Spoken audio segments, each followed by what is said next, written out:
देश में खासकर दिल्ली में जितना साइबर अपराध फैल रहा है शायद कहीं नहीं फैल रहा। और अब तो विदेशी युवक भी दिल्ली में आकर साइबर ठगी करने लगे हैं, वो भी लड़कियों के नाम पर। हैरानी इस बात की है कि एक डेटिंग साइट पर माइकल लड़की बनकर दिल्ली के युवक को तेल के बहाने तेल लगा गया। जी हाँ, सुनने में थोड़ा सा अजीब लगता है लेकिन विश्वास हमें भी नहीं हुआ था। युगांडा के माइकल ने डेटिंग ऐप हैपन पर लड़की बनकर किशनगढ़ के एक युवक को प्रपोजल दिया कि एक रेयर ऑयल है जो 2 लाख रुपए का 1 लीटर आएगा और उसे 4 लाख रुपए तक बेचा जा सकता है 1 लीटर। पीड़ित ने बात मान ली और 1,90,000 रुपए ट्रांसफर भी कर दिए। और फिर वही हुआ जो हमेशा होता आया है, number block, phone switch off. दक्षिण दिल्ली में साइबर अपराध की दुनिया ने एक बार फिर एक बड़ा मामला उजागर किया है। पुलिस ने युगांडा के नागरिक माइकल ईगा को हनी ट्रैप फ्रॉड के आरोप में गिरफ्तार किया है। मामला जितना साधारण दिखता है लेकिन उसकी तह उतनी ही गहरी है, जो दिल्ली एनसीआर में सक्रिय विदेशी मूल के अपराधियों के बढ़ते प्रभाव को सामने लाती है। बुराड़ी से पकड़ा गया माइकल ईगा सिर्फ एक ठग नहीं था बल्कि एक ऐसा शातिर साइबर क्रिमिनल निकला जो लोगों की भावनाओं से खेलकर उनकी मेहनत की कमाई मिनटों में उड़ा दिया करता था। किशनगढ़ के एक युवक ने शिकायत दर्ज कराई। युवक ने बताया कि एक डेटिंग ऐप हैपन पर एक लड़की से उसकी पहचान हुई। लड़की बेहद सीधे तरीके से उसकी भावनाओं को साधती गई, भरोसा जीतती गई और फिर उसने असली खेल की शुरुआत की। लड़की ने खुद को ब्यूटी प्रोडक्ट्स कंपनी AHEM की कर्मचारी बताते हुए युवक को रेयर ऑयल के बिजनेस में भारी मुनाफे का लालच दिया। उसने कहा कि तेल आसाम से 2 लाख रुपए प्रति लीटर में खरीदना है और फिर उस तेल को 3.5 लाख रुपए प्रति लीटर में बेचने का ऑफर दिया गया। ऐसा प्रस्ताव सुनकर कोई भी हैरान रह जाएगा और यही आरोपी चाहता था। युवक ने विश्वास में आकर अलग अलग खातों में तकरीबन 1,90,000 रुपए ट्रांसफर कर दिए। लेकिन जैसे ही पैसे पहुंचे, लड़की जो असल में माइकल ईगा की बनाई फर्जी आईडी थी, उसने लड़के को ब्लॉक कर दिया।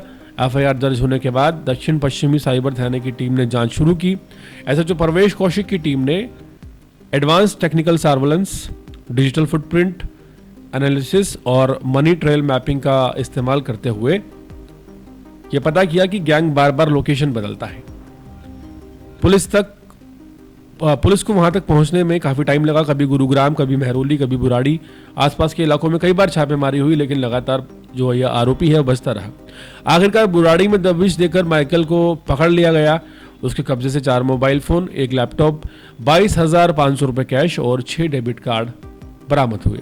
इन सभी का इस्तेमाल धोखाधड़ी के पैसे ट्रांसफर करने और इधर से उधर घुमाने में किया जाता था। पुलिस की जांच में यह भी बात सामने आई कि माइकल ईगा एनसीआर में दर्ज साइबर ठगी के 14 बड़े मामलों में शामिल है, जिसमें करोड़ों रुपए के लेन देन किए गए हैं। वो दिल्ली में गैर कानूनी तरीके से रह रहा था और कई फर्जी सोशल मीडिया और डेटिंग ऐप प्रोफाइल बनाकर भारतीय लोगों को निशाना बना रहा था, खासकर भारतीय पुरुषों को। अपनी गर्लफ्रेंड की तस्वीरों का इस्तेमाल करके वो हनी ट्रैप बनाने के लिए काम करता था ताकि लोग उस पर जल्दी भरोसा कर लें।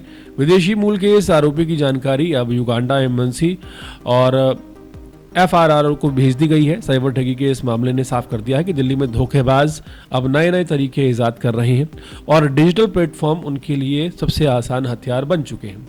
ये गिरफ्तारी सिर्फ एक ठगी को पकड़ना नहीं बल्कि ऐसे cross border online fraud network का एक बड़ा प्रहार है जो लोगों की भावनाओं और उनको लालच देकर उनका फायदा उठाने का काम करता था।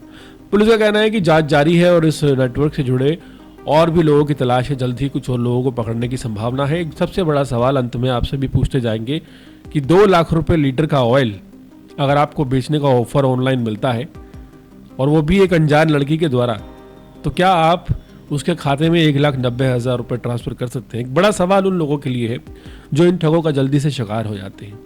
जब भी इस तरह के ऑफर आपको आते हैं, जो कॉमन सेंस नाम की चीज़ हमारे पास होती है उसका थोड़ा सा इस्तेमाल हमें करना चाहिए।